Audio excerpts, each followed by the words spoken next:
Hook, what if tomorrow could reach back and touch today? Not through dreams, not through coincidence, but through a single sound you recognize instantly, the vibration of your phone in your hand. We like to believe time moves forward in a straight, obedient line. The past stays buried behind us, the future waits patiently ahead, and the present is the only place we can ever truly stand. Clocks reinforce that belief. Calendars protect it. Memory convinces us that cause always comes before effect. But what if that order could break? Imagine your phone lights up with an unfamiliar number. No name, no location, no warning. You hesitate for a moment, then answer. On the other end is a calm voice, not rushed, not emotional. It doesn't try to scare you. It doesn't ask questions. It simply describes something that hasn't happened yet.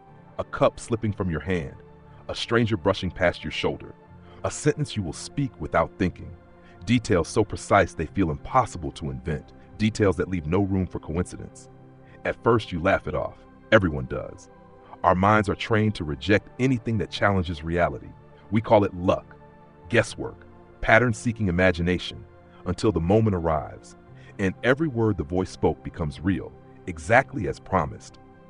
That's when curiosity turns into unease, because predicting the future is one thing, but knowing it, with certainty, is something else entirely. The calls keep coming, each one more accurate than the last, each one tightening the invisible thread between what you hear and what happens next. You begin to anticipate the ring of your phone more than any message from the living world around you, because somewhere, somehow, a voice already knows what you're about to experience. But the most terrifying part isn't that the calls describe your future. It's what happens when the voice finally stops talking about events and starts talking about you, your choices, your position, your breathing, your exact moment in time. And when the final message arrives, it doesn't sound like a warning. It sounds like a memory you haven't lived yet. Because the call doesn't come from tomorrow. It comes from you.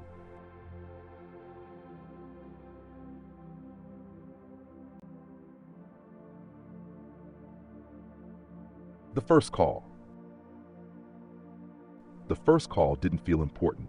There was no dramatic music playing in the background of the day, no strange weather, no sense of destiny hanging in the air.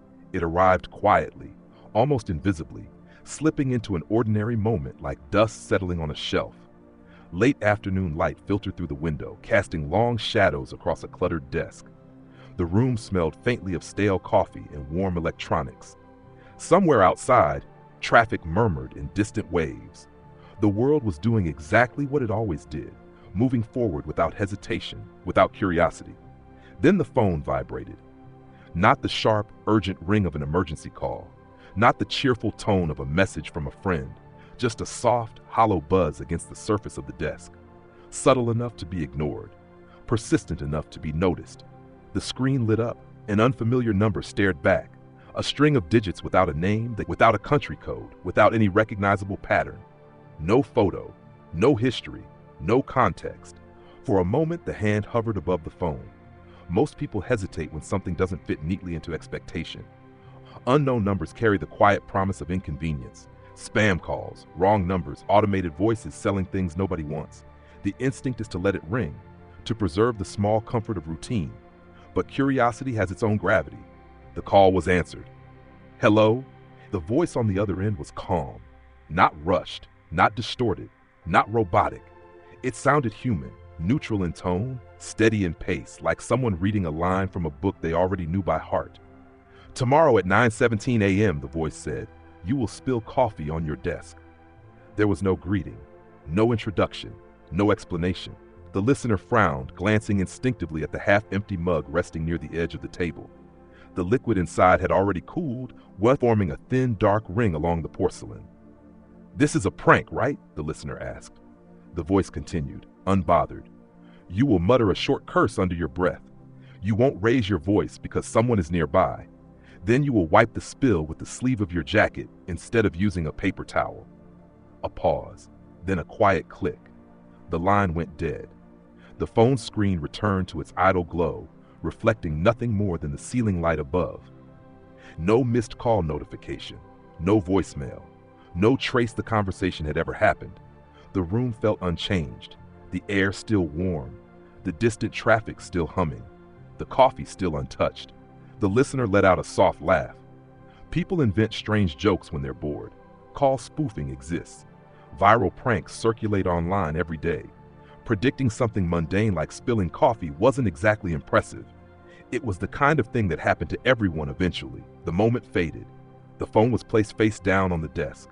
Attention drifted back to unfinished work, half-read messages, the slow rhythm of an ordinary evening. And yet, somewhere beneath conscious thought, the words lingered. Tomorrow at 9:17 a.m. The next morning arrived wrapped in familiar routines. The alarm rang too early. The room felt slightly colder than expected. Morning light slipped through the curtains in pale stripes across the floor. The listener moved through the ritual of waking without reflection. Shower, clothes, keys, bag, phone. Coffee came last. The mug was filled absent-mindedly while thoughts wandered elsewhere. The scent rose into the air, rich and comforting, a promise of alertness and focus. The cup was carried carefully to the desk and placed beside a stack of papers. Time passed unnoticed. Emails were skimmed. Messages answered. A few quiet minutes dissolved into a blur of scrolling and typing. Then the phone vibrated. A notification flashed briefly on the screen. The listener glanced at it. A colleague's short message, nothing urgent. The phone was nudged slightly aside. The mug shifted. The exact sequence was almost laughably small. A sleeve brushed against ceramic. The desk surface offered just enough resistance. The cup tipped. Dark liquid spilled outward in a sudden wave, spreading across the wood grain, slipping toward the edge of scattered documents. Oh, the curse escaped automatically, low and restrained, trapped behind closed lips, as if the room itself might overhear. The listener froze. A thin shock ran through the chest, sharp and cold. The hand grabbed the sleeve of the jacket and pressed it down against the spreading stain, blotting clumsily, absorbing the heat and moisture. Coffee soaked into the fabric, leaving a darkened patch near the wrist. Only then did the realization arrive. Every detail. The time on the screen, 9:17 a.m. The spill, the quiet curse, the sleeve. The room suddenly felt smaller, tighter, as if the air had thickened around the body. Sounds sharpened unnaturally, the faint hum of electronics, the distant echo of footsteps in a hallway, the soft ticking of a clock that had never been noticed before. A laugh tried to surface again, but this time it didn't feel convincing. Coincidences happen. The mind connects dots when it wants meaning. That was the rational explanation, the safe explanation. But the precision of the moment refused to dissolve so easily. The phone was picked up. The call log showed nothing unusual, no record of the mysterious number, no trace of the conversation from the previous day. It was as if the call had never existed. A faint unease settled in the chest, not fear yet, but something quieter. A subtle displacement, like stepping onto a stair that wasn't where you expected it to be. The day continued, but the rhythm felt slightly misaligned. Small moments felt sharper. Random sounds pulled attention. The phone seemed heavier in the pocket than before, its silent presence more noticeable than any vibration. That afternoon, the phone rang again. The same unknown number appeared. The screen glowed softly in the dimming light of the room. The digits felt strangely familiar now, as if the brain recognized a pattern it couldn't consciously recall. A slow breath in. The call was answered. The voice returned, unchanged. Today at 6:42 p.m., it said calmly, you will stand near the crosswalk on Pine Street. A man in a gray coat will bump into your left shoulder. He will apologize too quickly. You will pretend it doesn't bother you. A pause. Then, almost as an afterthought, you will think about hanging up on this call. You won't. The listener's fingers tightened around the phone. This isn't funny, they said. How are you doing this? Silence. Not the empty silence of a disconnected line, but a listening silence, heavy and deliberate, like a presence waiting on the other side. Then the call ended. The city outside moved on, unaware that something delicate and dangerous had shifted beneath its surface.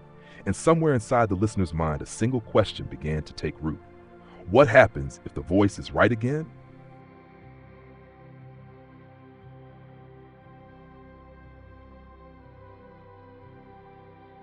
The pattern emerges. After the second call, the listener stopped calling it coincidence. Something had shifted, not in the world itself, but in the way the world felt. Ordinary moments now carried a faint echo of anticipation, like the quiet tension before a storm that never quite arrives. Every vibration of the phone sent a thin current of awareness through the body. Every unfamiliar sound demanded attention. The prediction about the man in the gray coat arrived exactly as described. At 6:42 p.m., the listener stood near the crosswalk on Pine Street, waiting for the signal to change. Traffic flowed in steady waves of headlights and brake lights. The air carried the faint smell of rain and asphalt. A shoulder brushed against theirs. A man in a gray coat turned too quickly. "Sorry," he said, already moving past before the word fully landed.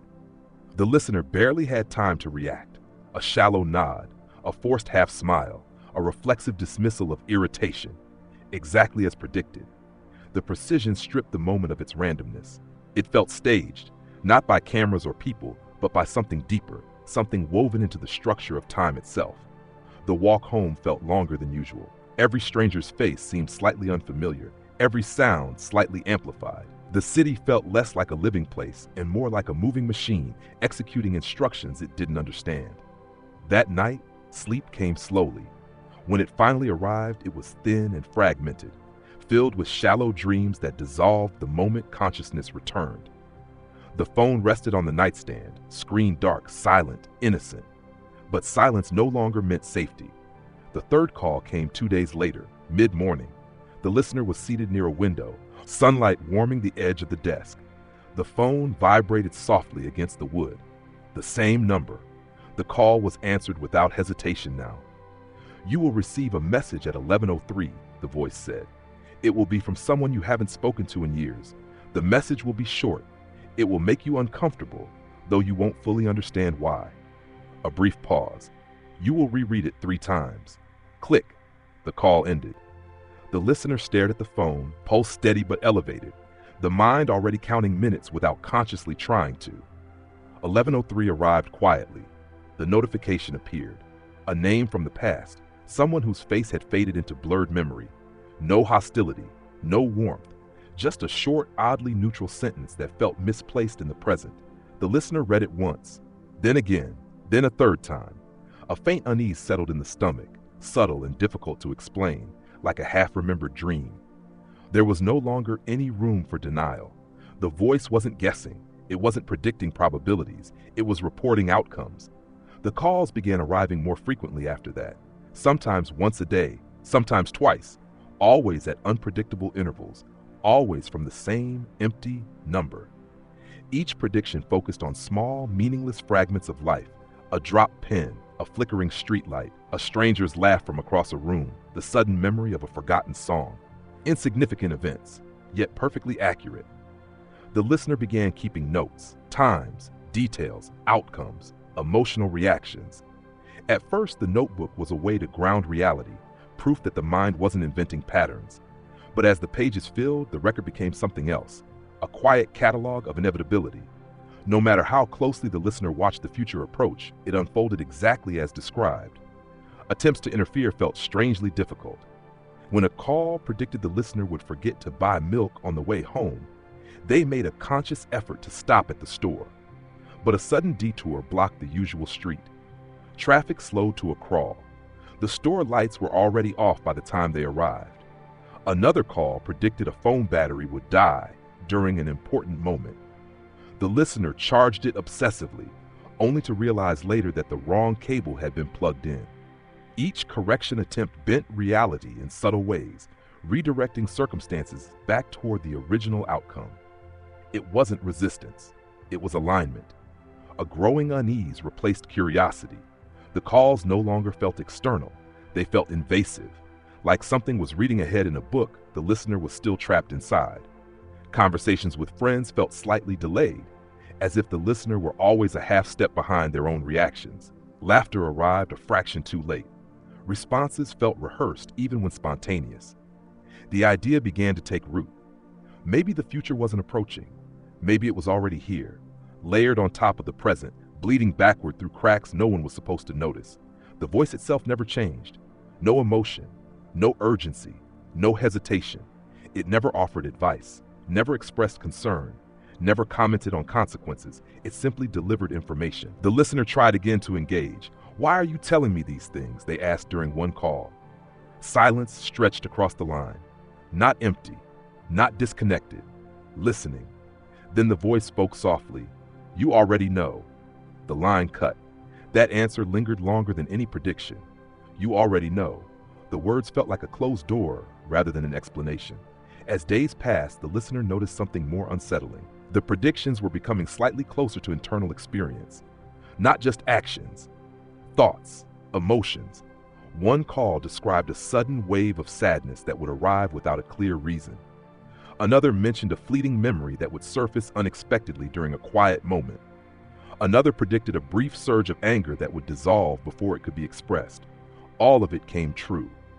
The boundary between outer events and inner life began to blur.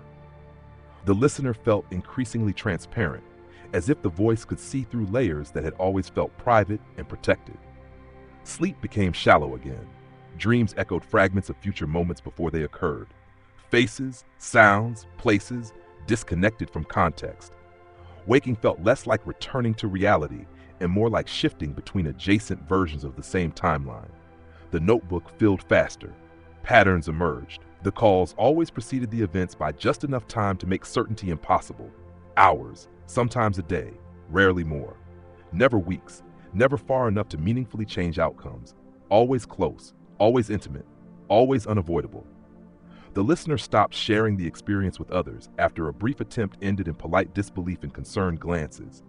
Some things, once spoken aloud, lost their precision. The phenomenon felt fragile, like it might dissolve if subjected to too much external interpretation, so the listener carried it alone, an invisible companion tethered to the future. One evening, while sitting quietly in a dim room, the phone rang again. The listener hesitated, not out of fear, but exhaustion. The weight of anticipation had become constant, like a low electrical hum beneath consciousness. The call was answered. "This one is important," the voice said. The listener's grip tightened. For the first time, the prediction extended beyond a small moment. A pause. "Tomorrow evening," the voice continued, "you will try to stop listening." The listener's breath caught. "You will believe you can interrupt the pattern. You will believe choice still belongs to you. You will be wrong." The line disconnected. The room felt suddenly too quiet. The walls seemed slightly closer than before, the air heavier. The listener stared at the phone, heart beating slowly but firmly, each pulse carrying a single question deeper into the body. If the future already knows every step, what is the present actually for?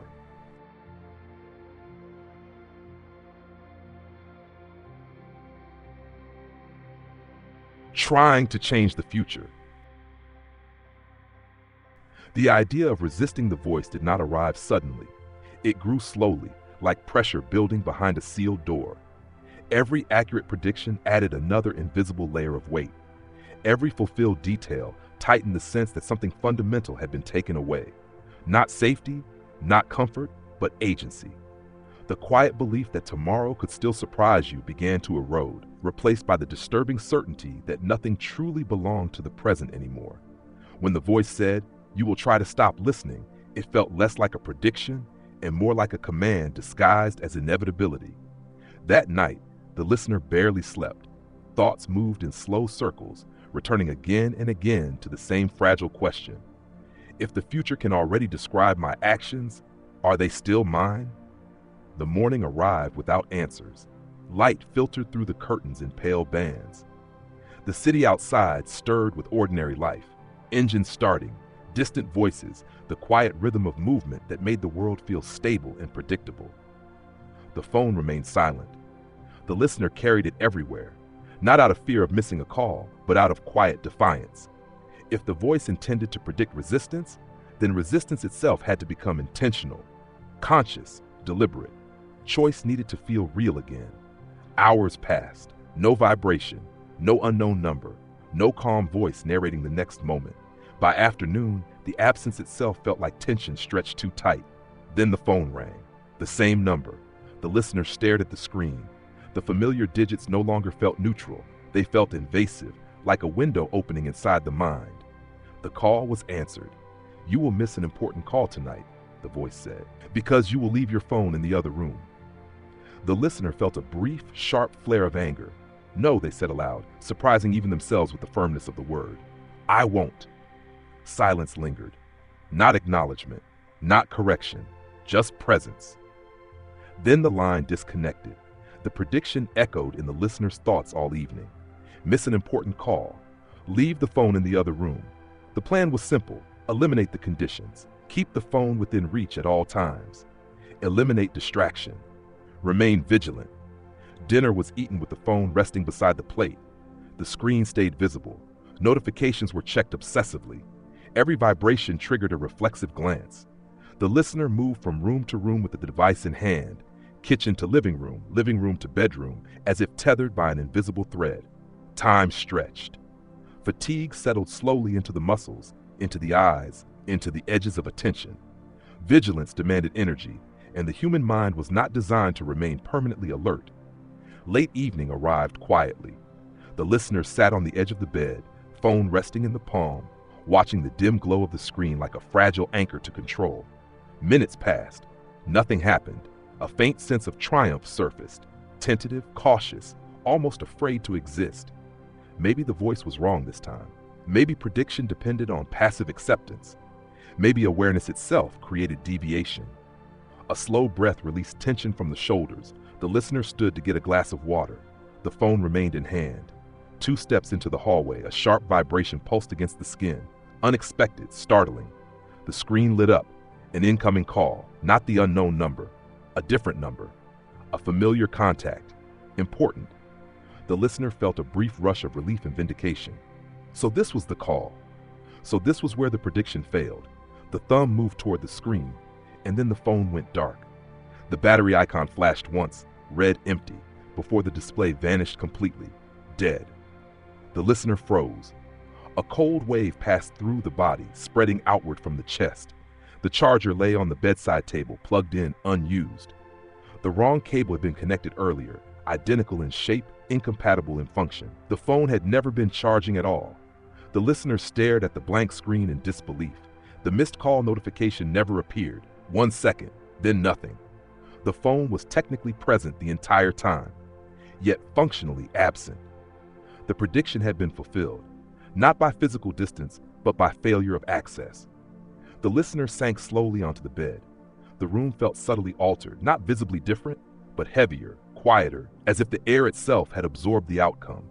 The voice had not been challenged. It had adapted. That night, sleep arrived late and shallow.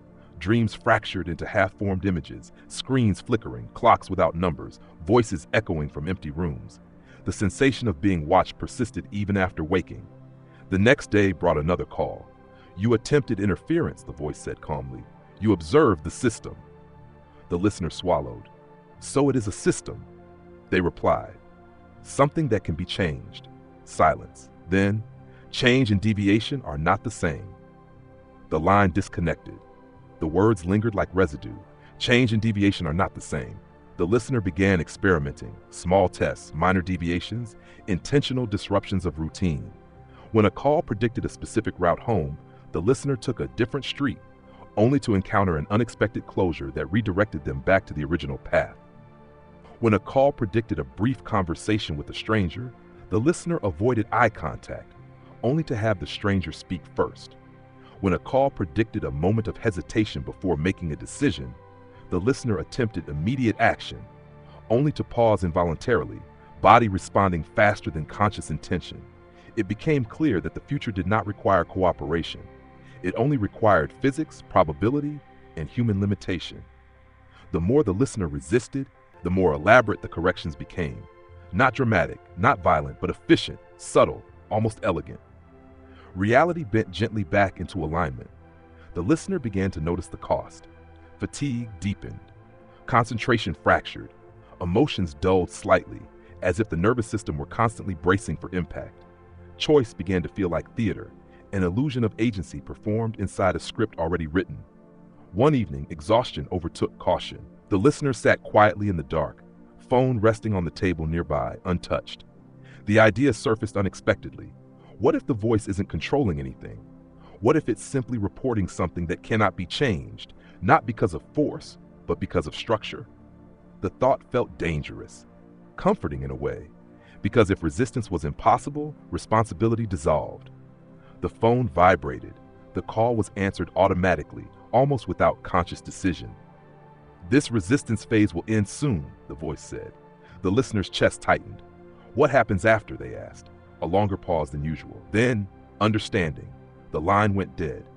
The word echoed softly in the quiet room. Understanding. Not freedom, not escape, not control, just understanding. The listener stared at the phone, feeling the weight of something approaching. Not an event, but a realization.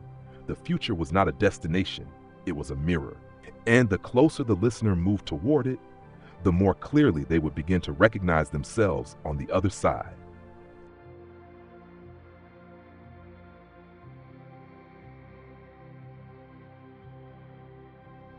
The final call. The final call did not announce itself as extraordinary. There were no warning signs in the air, no sudden shift in light, no unexplained noise or dramatic interruption. The world remained stubbornly ordinary. The quiet hum of distant traffic, the faint vibration of electricity through the walls, the soft glow of a lamp resting in the corner of the room. If anything, the normality felt intentional. The listener sat alone, phone resting face up on the table, screen dark and unremarkable. Hours had passed since the last prediction. The word understanding still lingered in the back of the mind like a faint afterimage. Understanding of what? Of time? Of choice? Of identity? Or of something much closer and far more uncomfortable? The phone vibrated. The same unknown number appeared, glowing softly against the dim room. The listener did not hesitate this time. The call was answered. The voice arrived exactly as before, calm, even, controlled. But something subtle had shifted. Not in tone, not in pace, but in proximity. It felt closer, less distant, as if the sound were traveling through a shorter distance than it should. "This will be the last call," the voice said. The words landed gently, not with threat, not with urgency, but with quiet certainty. The listener felt a tightening in the chest. "You said that before," they replied. "The calls never really end." A pause. "Not like this," the voice said. Silence stretched.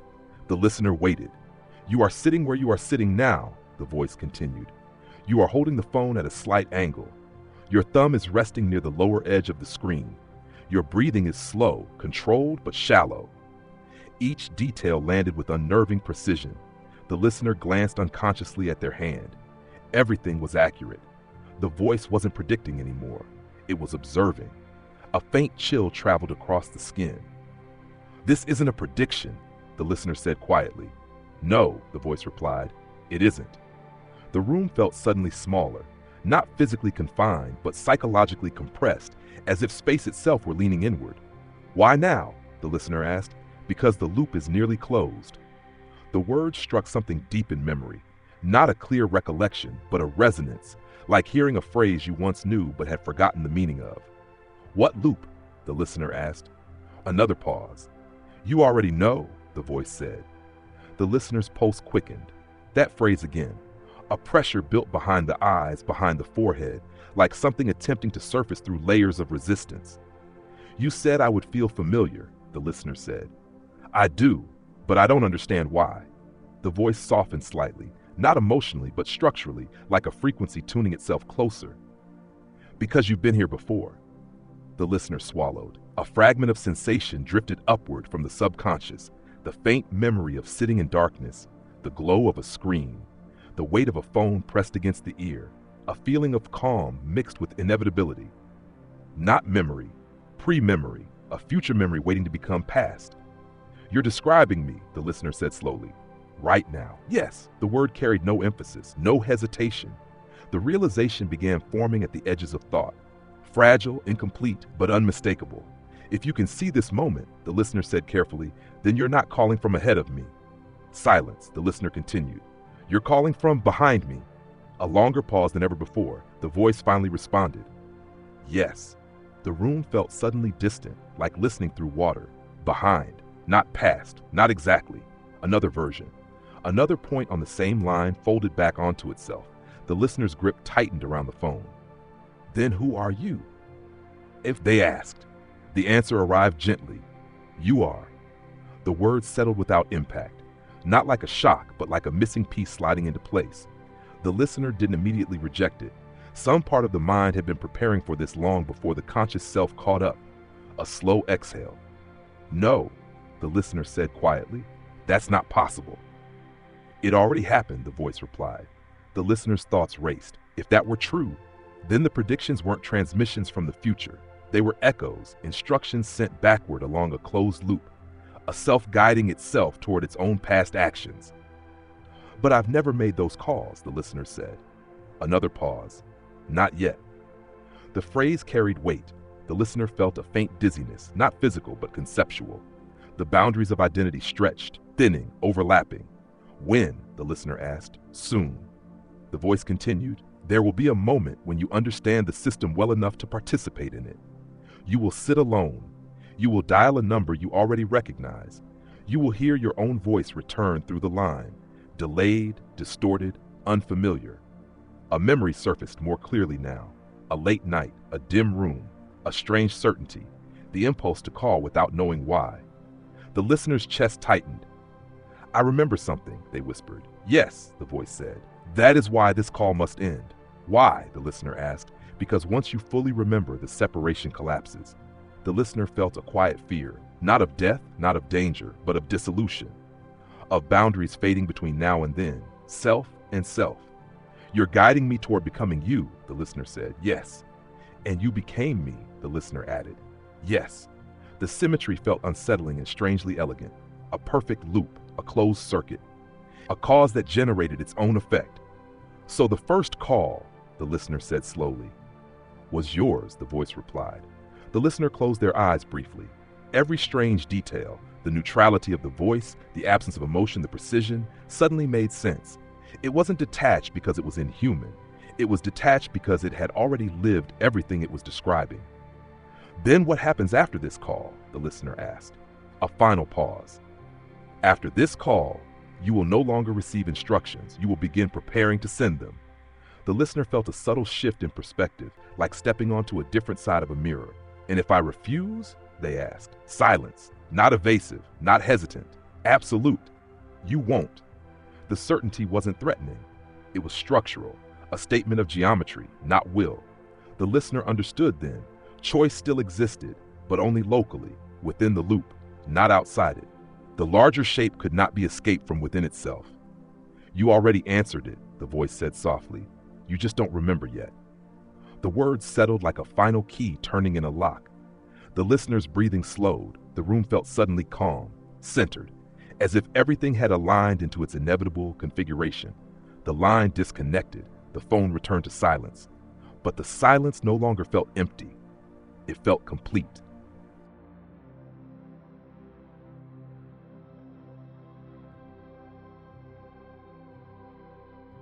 Realization.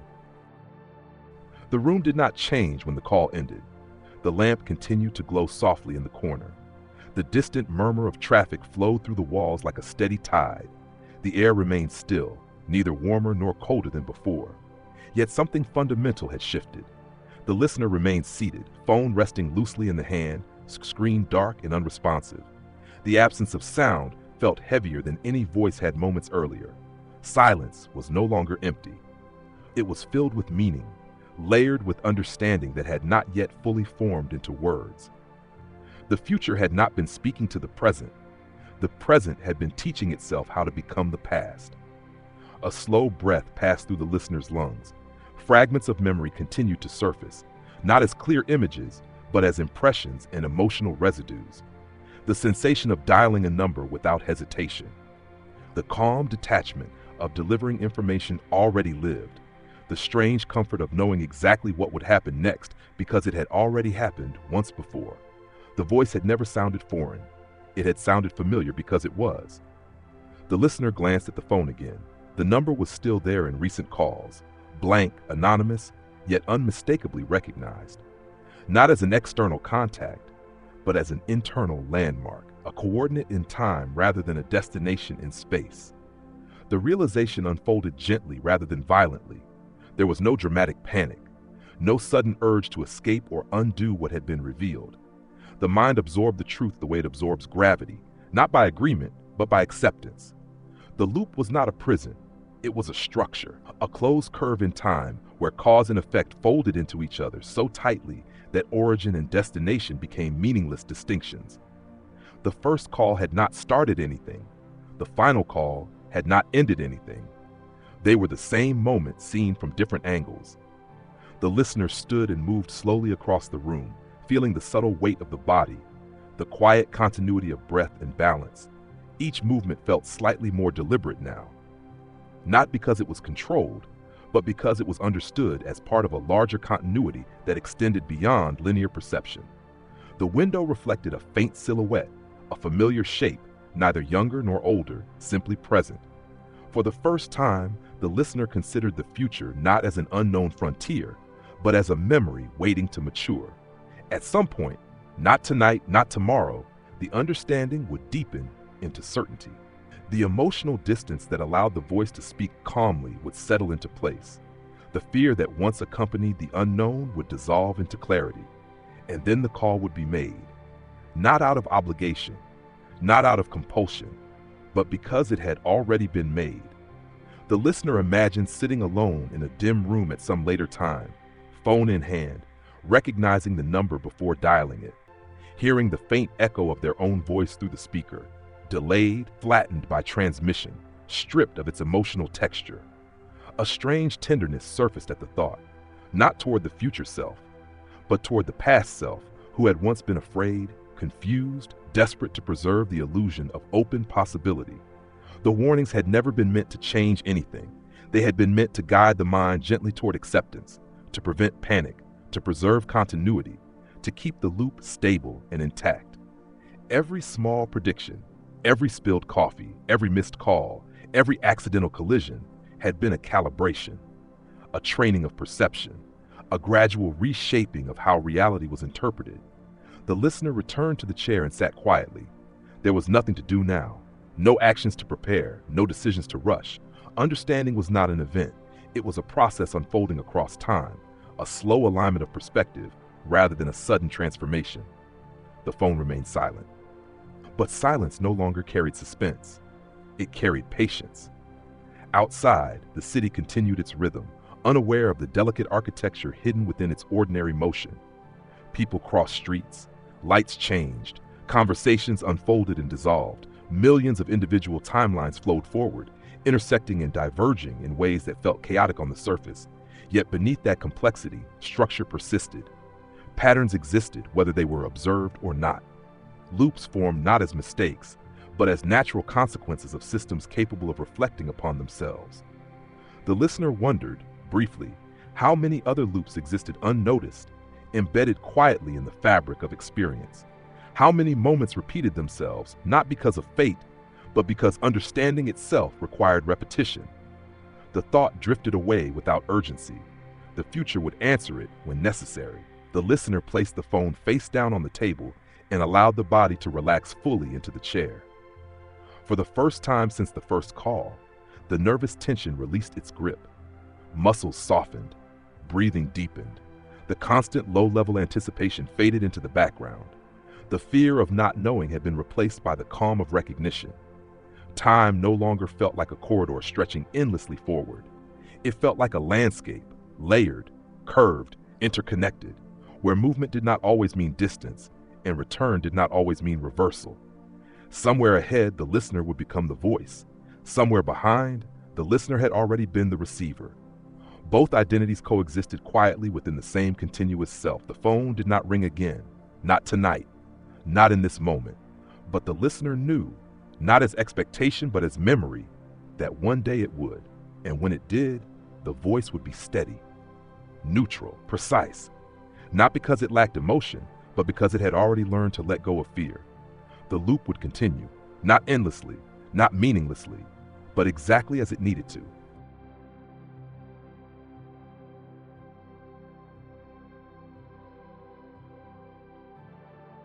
Closing question. If you received a call from your future self tonight, would you answer it? Not a warning from a stranger, not a prediction from a machine, but your own voice, carrying memories you haven't lived yet. Would you trust it, or would you fight it? We like to believe that choice defines who we are, that every decision opens a new path, that the future remains unwritten until we step into it. We build our lives on the idea that uncertainty is freedom and that control belongs to the present. But what if the future is already remembering you? What if every moment you experience is both discovery and repetition, a step forward and an echo backward at the same time?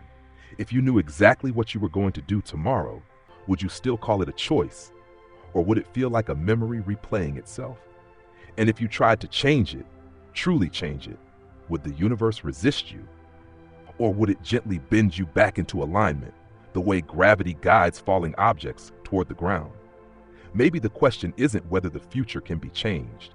Maybe the real question is whether understanding the future changes you. Because once you recognize the pattern, once you see the loop, you can never fully return to the comfort of believing time only moves in one direction. Somewhere ahead, a version of you may already be listening. Somewhere behind, another version may already be remembering. And right now, in this quiet moment between past and future, you are the only version who still gets to wonder. So if your phone rings tonight and the voice sounds strangely familiar, will you answer it?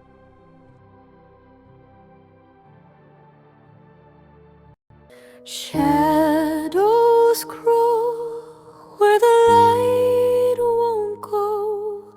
A silent wind, it starts